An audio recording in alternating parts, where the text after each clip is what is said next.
Stéphane était jardinier, Gladys était danseuse. Leur nouveau métier, faire du bien aux autres. Un vrai besoin de détente chez les Français qui ouvre de nouvelles opportunités professionnelles. Et ils sont de plus en plus nombreux à se lancer dans cette nouvelle aventure. Un jour où je me suis retrouvé à quatre pattes en dessous des arbres à ramasser des pommes pourries, j'ai eu une prise de conscience à 30 ans en me disant « Mais Stéphane, tu vas pas faire ça toute ta vie, c'est pas possible ». Je me suis reconverti dans quelque chose qui me taquinait les doigts. Il y a 4 ans, Stéphane a tout quitté pour le shiatsu, une technique de relaxation venue du Japon. Une passion de longue date dont il a fait un métier, et c'est dans son ancien garage qu'il a installé son cabinet. Ici, tout est aménagé pour que ses clients s'y sentent bien. J'ai essayé de créer une petite ambiance vraiment exotique. Aujourd'hui, il reçoit une cliente fidèle, sa sœur. La famille, les amis ont été ses premiers cobayes. Sandrine est salariée d'une grosse multinationale. Une fois par mois, elle vient ici faire un break. Pour la détendre, Stéphane effectue des pressions sur les points d'acupuncture. On sent vraiment les tensions dans le dos. Et au fur et à mesure des passages, on va sentir tout le travail qui se fait et toute la détente. Je me sens très très bien. J'ai l'impression de partir très loin, un peu comme un voyage à l'intérieur de soi. À 50 € la prestation, Stéphane gagne correctement sa vie depuis quelques mois. Mais son nouveau métier n'a pas de statut juridique précis. Lui est officiellement consultant en bien-être.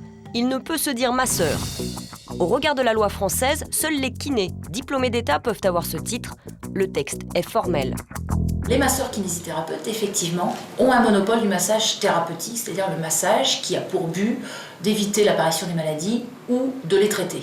Voilà, c'est simple. Ces offres qui fleurissent à tous les coins de rue, ce sont donc des massages dits de bien-être. Ayurvédique indien, thaï ou indonésien. Ici, on ne vous soigne pas, on vous fait du bien. Avec des tarifs variant de 50 à 100 € de l'heure, cette activité suscite de plus en plus de vocations. Attention, c'est un secteur qui peut aussi attirer des charlatans. Stéphane, lui, poursuit sa formation de shiatsu depuis plus de 3 ans, dans une des écoles les plus réputées. Son professeur, Michel Audoul, enseigne le shiatsu depuis plus de 25 ans. On va d'abord traiter la dimension feu et ensuite on ira sur la dimension eau avec le 7 du Rhin et 67 vessie. Ses cours ne désemplissent pas. Il accueille de nouveaux élèves chaque année. À peu près 40% de gens ont radicalement changé de vie et de métier parce qu'un jour, ils ont rencontré les approches médicales orientales et ils sont rentrés à ce moment-là dans un changement de vie qui les a amenés à faire ce métier-là. Des informaticiens, un ouvrier viticole ou encore un enseignant, aujourd'hui tous sont devenus des professionnels du shiatsu, après 3 années de stage et des centaines d'heures de pratique. En dehors de ces stages-là, on a même l'occasion de revenir le soir pour pratiquer encore sous l'œil d'un praticien qui va juste nous corriger les positions pour qu'on ait des heures de vol, pour qu'on ait de la pratique. Pour réaliser son rêve, Stéphane a investi du temps et beaucoup d'argent, un peu plus de 8 000 €. Pour préparer sa reconversion, Gladys, elle, est partie il y a 2 ans à Bangkok pour apprendre le massage traditionnel thaïlandais. Aujourd'hui, elle a rendez-vous pour une séance à domicile. Et j'espère que je vais lui faire du bien au dos parce que moi, pour l'instant, j'ai un peu mal au dos. Dans son sac, Gladys transporte son futon, ses bougies et ses huiles essentielles, le parfait nécessaire du praticien à domicile. Je vais essayer de créer quand même une petite ambiance pour que Olivier se sente bien. Voilà. Gladys était danseuse professionnelle. Dans le cadre de sa formation, elle avait même étudié l'anatomie, le corps et les douleurs. Elle connaît bien. Je me suis fait énormément masser quand j'étais danseuse. Je me soignais par massage, pour les énergies, pour le stress. Pour cette séance de relaxation d'1h30, Olivier a déboursé 60 €. Une pause pour ce jeune cadre dans un emploi du temps surchargé. Des instants pour soi que de plus en plus de personnes ont décidé de s'accorder. Alors, conquis ? Alors, ça va vraiment beaucoup mieux qu'avant. Juste 1 heure avant. Fin de séance. Gladys et ses doigts de fée doivent repartir. Un autre rendez-vous l'attend.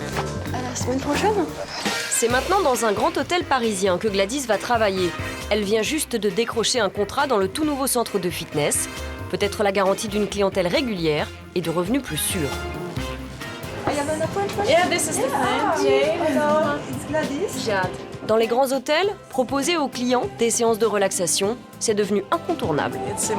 Il est important d'avoir ce genre de service dans notre club. Et en plus, elle est très douée. Avec une dizaine de séances pour le moment, Gladys ne regrette pas son changement de vie. Je suis vraiment contente parce que c'est ce que j'ai voulu faire après la danse, sauf qu'à ce moment-là, c'était pas encore dans l'air du temps. Et là, vraiment, ça y est, je peux en vivre et ça, c'est génial, quoi. Les massages bien-être, un nouveau filon. En tout cas, la demande est là.